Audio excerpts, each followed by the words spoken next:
এটা লেখা হয়েছিল অন্যভাবে, আমরা আজকে শুরু করছি একটু ওই একই সমস্যা কিন্তু অন্য প্রোগ্রাম ভাবে লিখতে হবে, মানে তোমার নেস্টিং দিয়ে করতে হবে আজকে। আগে লিখছো শুধুমাত্র ইফ কন্ডিশন দিয়ে, মনে আছে কি? জি স্যার। আজকে আজকে হচ্ছে নেস্টিং ইফ কন্ডিশন।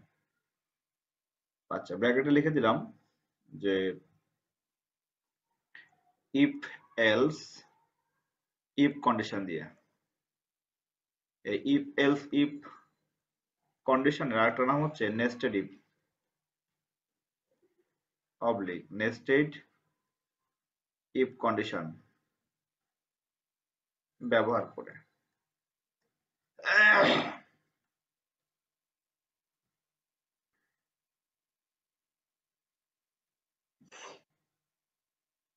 টপিকসটা লিখে নাও।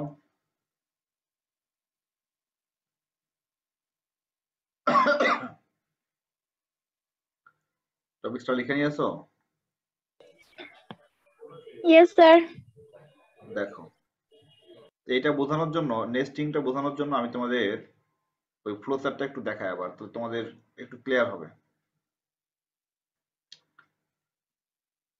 ফ্লো চার্টটা ছিল এমন যে তিনটার মধ্যে বড় সংখ্যা, আমি যদি শর্টকাটে ডিজাইন করি, স্টার্ট, তারপরে ইনপুট ছিল এবিসি, এবিসি ছিল ইনপুট। স্যার স্ক্রিনটা নামাইলে একটু ভালো হইতো, লাস্ট লাইনের। Okay sir. স্যার একটু পরে নিতেন স্যার, আমি ঠিক আছে, এখন তো দ্রুত লিখে নাও, টপিকসটা লিখে নাও দ্রুত। আবুল কালাম গতকাল জয়েন করো নাই কেন? গত লেকচারে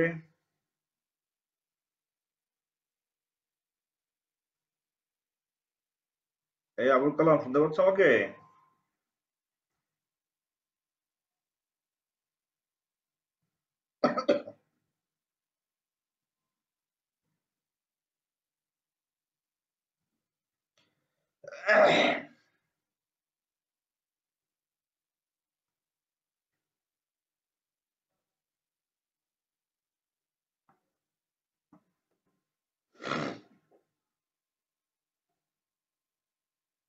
হ্যালো, শুনতে পাচ্ছ আমাকে? জি স্যার। ওহো, মাঝে মাঝে তোমাদের রেসপন্স পায় না, আমি নিজেও কনফিউজ হয়ে যাই। এবিসি আমি তো অলওয়েজ রেসপন্স করি। ইজ, হ্যাঁ, যে কোনো একজনকে তো রেসপন্স করতেই হবে, তা না হলে আমি কেমনে বুঝবো যে আসলে তোমরা ক্লাসে রেগুলার করতেছো, মানে ক্লাসে মনোযোগী আছে কিনা আমার তো বুঝতে হবে। সো এ গ্রেটার দেন বি যদি সত্য হয় তাহলে আবার কন্ডিশন এ গ্রেটার দেন সি, এটা যদি সত্য হয় তাহলে এ হবে বড়, এ বড়, এ লার্জ। আর নো হলে আবার second condition is b greater than c, এটা সত্য হলে কি হবে? সত্য হলে বড় কোনটা হয় বলো তো? বি বড়, তাই না? আর যদি নো হয় সি বড়। সি বড়।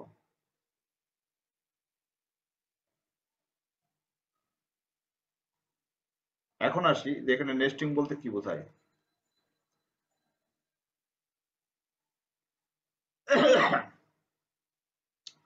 প্রথম শর্তের মধ্যে যদি দ্বিতীয় শর্ত কাজ করে, এই যে এটা এক নম্বর শর্ত নম্বর এক, এটা শর্ত নম্বর দুই। শর্ত নম্বর দুই কাজ করছে কার অধীনে? শর্ত নম্বর একের অধীনে না? বোঝা গেল কি?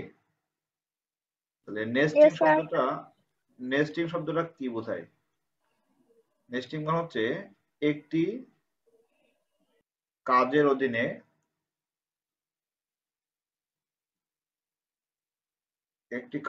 অপর একটি কাজ, অপর একটি কার্য সম্পাদনের প্রক্রিয়া।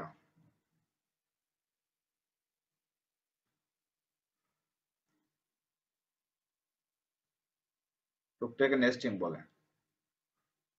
এখন এই নেস্টিং যেমন তোমাদের প্রোগ্রামিং এ আছে, কন্ডিশনাল এর ক্ষেত্রে নেস্টিং আছে, আবার লুপের ক্ষেত্রে নেস্টিং আছে। আবার HTML এ আছে nested list, order list, unordered list, একটা লিস্টের মধ্যে আরেকটা লিস্ট।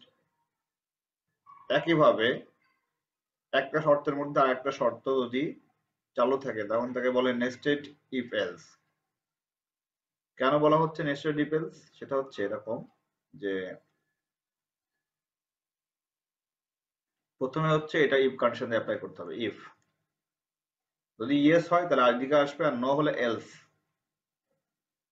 এলস হওয়ার পরে এইটা দেখো, এইটা আবার কন্ডিশন অ্যাপ্লাই করছে, তার মানে এটা আবার ইফ।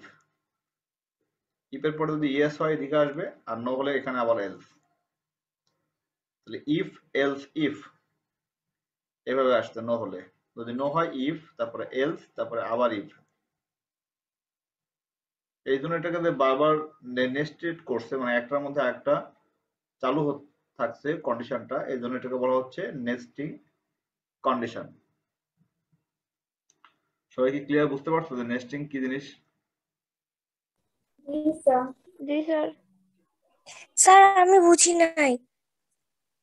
আচ্ছা, নেস্টিংটাকে কিভাবে বোঝো? নেস্টিং শব্দের অর্থ হচ্ছে যে একটা কাজের আন্ডারে আরেকটা কাজ থাকবে। কি বললাম? একটা কাজের আন্ডারে আরেকটা কাজ থাকবে। তাহলে এখানে প্রথম কাজ হলো a greater than b, এই শর্ত চেক করতে বলছে। এখন এই কাজের অধীনে আছে কোন কাজটা? এই কাজের অধীনে আছে a greater than c, তাই না? জি স্যার।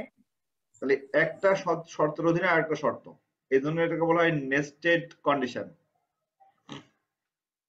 এখন আসি, এবার বুঝছি স্যার। শর্ত সত্য হলে ইফ, আর যদি নো হয়, মিথ্যা হলে এলস। আমরা তো বলছি না ইফ এলস, তাই না? এটা ইফ এলস কেন বলছি? সত্য আর মিথ্যার জন্য, তাই না?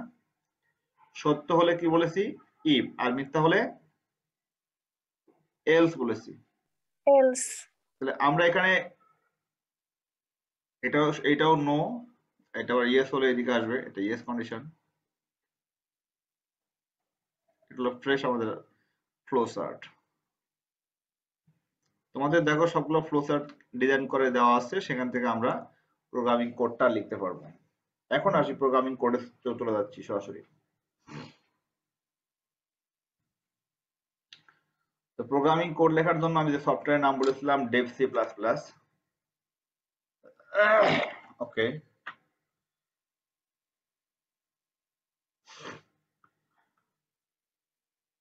সবাই দেখতে পাচ্ছ আমার ল্যাপটপের স্ক্রিন? জি স্যার। সেভ অ্যাজ দিলাম।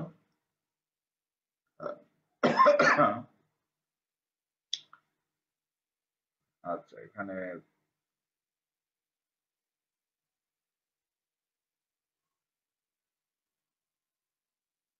আজকে নাম দিলাম largest number by nested if.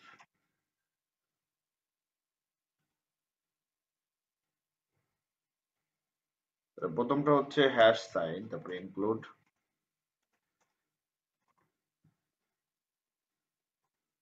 Hash include কি হবে? stdio ডট h, ঠিক আছে? পরে hash sign include conio dot h, তারপর হচ্ছে মেইন ফাংশন। মেইন ফাংশনের পরে সেকেন্ড ব্র্যাকেট দিয়ে প্রোগ্রামের বডি শুরু হবে।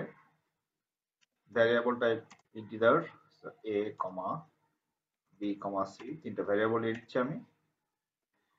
printf, printf এর মধ্যে লিখো enter the value of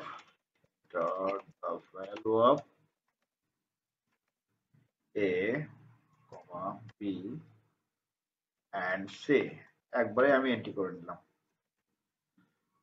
close দিলাম। এই লেখাটা শো করবে, যেটা দেখা আমার ডাবল কোটেশনের মধ্যে লেখা আছে ওটা শো করবে।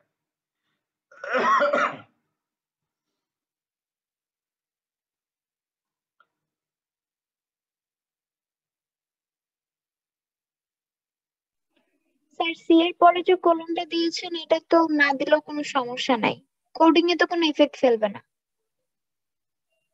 নো, এই কাজী তাসনিম আমাদের সাথে ছিল, ওকে আমাদের কলেজের না? হ্যাঁ মিম, শুনতে পাচ্ছ আমাকে? চিনি না তো ওকে। আমাদের গ্রুপে আছে, আমাকে মেসেজ করেছে, স্যার আমার সামনে এক্সাম তো এই জন্য আমি ক্লাসে জয়েন করতে পারছি না। আমি কনফিউজ হয়ে গেছি, সে কি আমাদের কলেজের না অন্য অন্য কলেজের?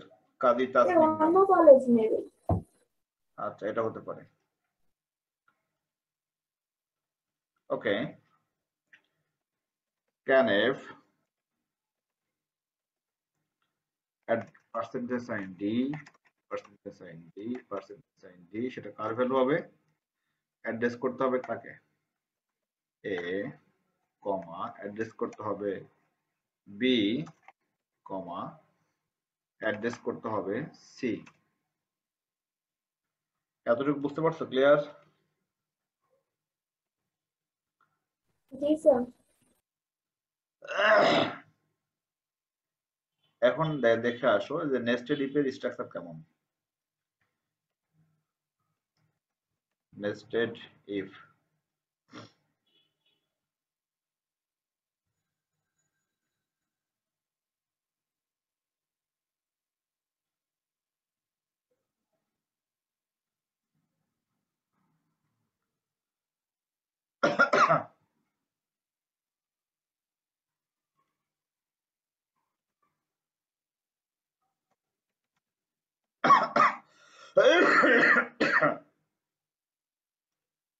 এটা দেখো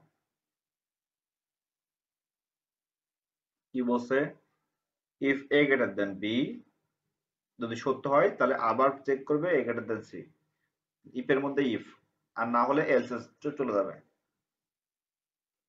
ওকে, আমরা কোডিংটা লিখে আসি, দেখো।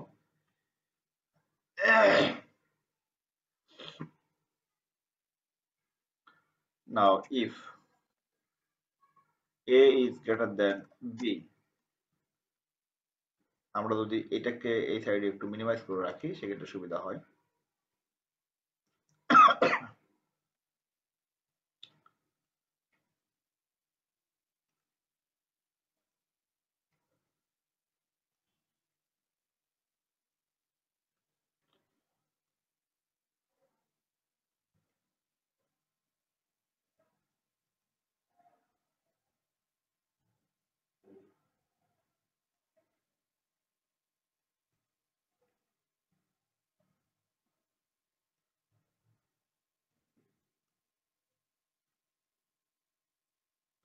ওকে, তাহলে প্রথমে আমি দুই পাশে দুটো ফিগার পাশাপাশি রেখে দিয়েছি যেন তোমাদের বুঝতে সুবিধা হয়।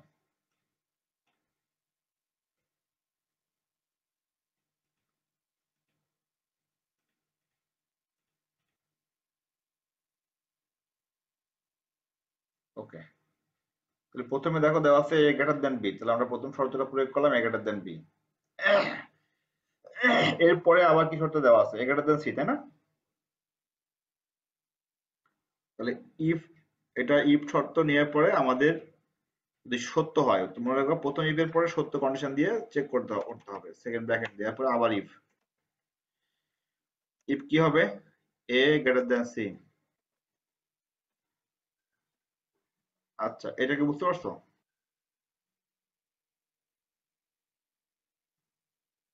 এটা আগে দেখো, এটা বুঝতে পারছো না, ক্লিয়ার আগে বলো। a গ্রেটার না than b, sir, a greater than b check করলাম, চেক করার পরে যদি সত্য হলে প্রথম শর্তটা সত্য হলে পরেরটা চেক করবে। a গ্রেটার দেন c হয় তাহলে প্রিন্ট কি হবে? Print the largest number is percentage sign d, সেটা কার ভ্যালু?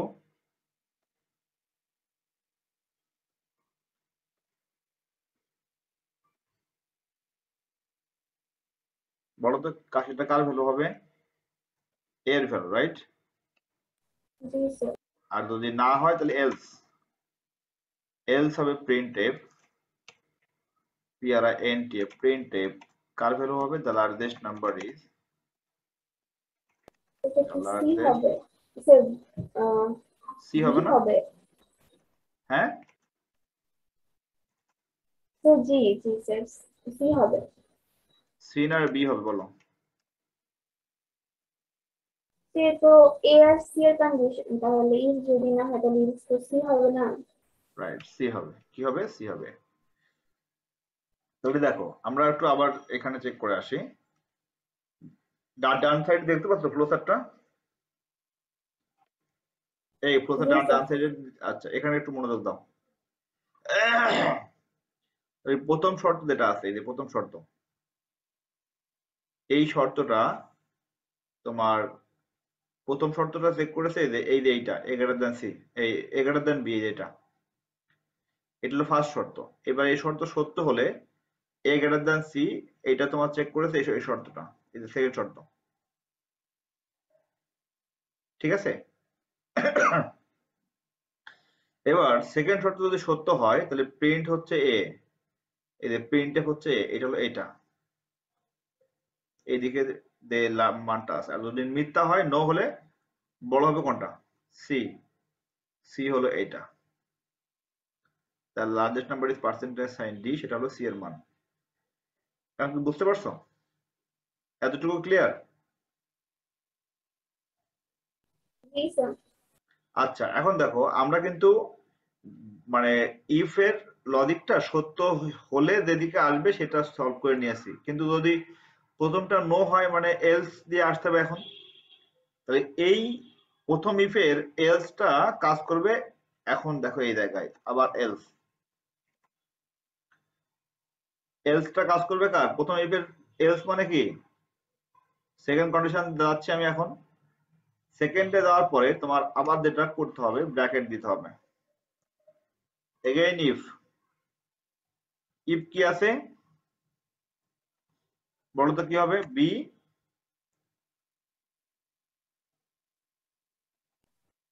Greater than c. হ্যাঁ, okay. else if b is greater than c, b is greater than c, তাহলে কি হবে? প্রিন্টএফ, এটা তো অনেকটা ট্যাগের মতোই তাই না? ওই যে সেকেন্ড ব্র্যাকেট শুরু ক্লোজ। হ্যাঁ ট্যাগের মতো আর কি। the largest number is the largest number is percentage sign d, সেটা কার ভ্যালু হবে? বি। b এর ভ্যালু। আর যদি নো হয় মানে এলস হয় তাহলে কি হবে? তাহলে সি প্রিন্টএফ, হবে। সি হবে। printf the largest number is the largest number is number is percentage sign d, এটা হবে সি এর ভ্যালু। কেন হচ্ছে এরকম আমি বলি তোমাদের, এটা একটু দেখো, লক্ষ্য করো, তাহলে বুঝতে পারবা।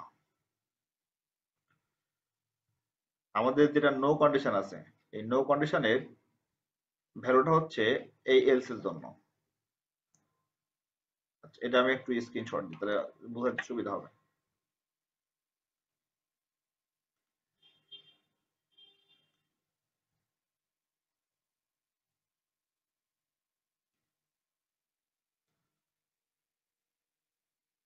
ওকে,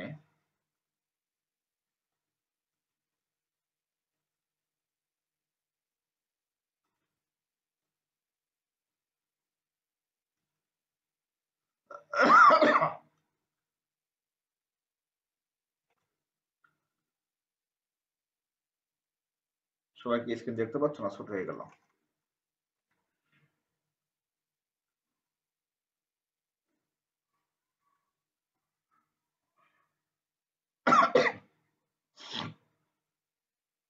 দেখো প্রথম শর্ত যেটা আছে, প্রথম কন্ডিশনটা আসলে, এই কন্ডিশনটা আসলে এটার জন্য, এই যে a গ্রেটার দেন বি। আচ্ছা, এটা সত্য হলে a গ্রেটার দেন সি যাবে এই জায়গায়। আর যদি মিথ্যা হয়, নো হয়, নো হলে হবে এলস, এলস হলে এটা হলো নো কন্ডিশন। আচ্ছা, এলস এর পরে যেটা বড় হচ্ছে সি, আর না হলে বড় হচ্ছে এখানে এ প্রিন্ট করছে এটা। এখন দেখো প্রথম শর্ত যদি সত্য না হয় মানে নো হয়, নো হলে এলস এর জন্য ভ্যালুটা হবে এই যে এটা হবে এলস এর জন্য। তাহলে নো, নো মানে এলস, মনে রাখবো নো মানে এলস। এলস এর পরে আবার শর্ত, শর্ত মানে এটা আবার ইফ, তাহলে if b greater than c, এটা যদি সত্য হয় তাহলে বড় হবে বি, এই প্রিন্ট করবে বড় হবে বি। আর নো যদি হয়, নো মানে এলস, এলস বড় হবে সি, লেখা আছে সি বড়, তাহলে এটা হলো সেই সি এর জন্য, নো এর জন্য। এখন বুঝতে পারছো বিষয়টা?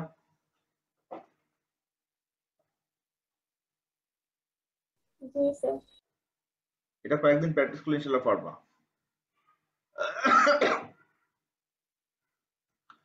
এখন আমরা প্রোগ্রামিং করে রান করে দেখি, তাই না? আমাদের গেট সিএস দিতে হবে আউটপুট, গেট সিএস, ওকে সেমিকোলন। এখন প্রোগ্রামটা সেভ করো, সেভ করে রান করব আমরা। Execute, compile and run. আচ্ছা, এখানে ভুল দেখাচ্ছে কারণ তোমার এই জায়গায় সেমিকোলন দেওয়া হয়নি, 7 নম্বর লাইনে সেমিকোলন দিতে বলছে। দেখো, এটা সেভ করো, করে আবার রান করো। সেমিকোলনটা দরকারি কেন? হ্যাঁ, সেমিকোলন দিতেই হবে কেন? আচ্ছা, এটা সিনট্যাক্স, ব্যাকরণের কিছু রুলস আছে। যেমন তুমি ইংলিশে সেন্টেন্স গুলা তৈরি করো, সিম্পল, কমপ্লেক্স, কম্পাউন্ড, ওখানে কিছু রুলস আছে না? এই রুলস ব্রেক করলে কি সেন্টেন্স সঠিক হয়? No sir. সঠিক হয় না। এখন এই রুলসটা কারা তৈরি করছে? এই রুলসটা আসলে তৈরি করছে বেল ল্যাবরেটরি, আমেরিকার বেল ল্যাবরেটরি। তারা এই রুলসটা তৈরি করছে যেন তোমার কম্পিউটারের যে হার্ডওয়্যারটা আছে এই হার্ডওয়্যারের সাথে এটা কম্প্যাটিবল হয়, মানে মানানসই হয়। অর্থাৎ এখানে যে সেমিকোলন দেওয়া, ক্লোন সাইন দেওয়া, এর যে কোডিং স্ট্রাকচার, এটা হচ্ছে মূলত তৈরি করছে ডেনিস ডিসি। তো ডেনিস ডিসি মূলত হার্ডওয়্যারের যে ইন্টারনাল স্ট্রাকচার তার সাথে মিলায়ে এই কোডিং গুলো সে ডেভেলপ করছে। এবং এই জন্য এই কোডিং এর যে সিনট্যাক্স এটা কখনোই পরিবর্তনযোগ্য নয়, সে যেভাবে বলে দিয়েছে ওইভাবে লিখতে হবে। আর মনে রাখতে হবে যে সি প্রোগ্রাম কেস সেনসিটিভ, অর্থাৎ যে কেসে লেখা হবে আপার কেস বা লোয়ার কেস, এই কেসগুলা ভিন্নভাবে সে আইডেন্টিফাই করে। যেমন এখানে প্রিন্টএফ এর পি যদি তুমি ভুলে বড় হাতে লিখে ফেলো তাহলে এই কোড রান করবে না, এই কোডটা ভুল দেখাবে। তাহলে প্রশ্ন হচ্ছে এটা কেন করবে? এটা কেন করবে, উত্তরটা হচ্ছে যে যারা সফটওয়্যারটা ডেভেলপ করছে তারা যে কিওয়ার্ড গুলা তৈরি করছে বা তারা যে সিনট্যাক্স গুলা তৈরি করছে এর বাইরে দেওয়া যাবে না। সেভ করে দিই। সেভ করার পরে আমরা এটাকে এক্সিকিউট দেবো, কম্পাইল এন্ড রানে ক্লিক করছি। আচ্ছা, এখানেও একই ভুল দেখাচ্ছে, বলো তো কেন, কোথায় ভুল হয়েছে বলতে পারবে? স্যার 17 আর 18 নাম্বার লাইনে সেমিকোলন দেওয়া হয় নাই। ইফ কন্ডিশনের পরে সেমিকোলন দেওয়া যায় না, 18 নম্বর লাইনে সেমিকোলন দাও, আর 20 নম্বর লাইনে। ঠিক আছে, এখন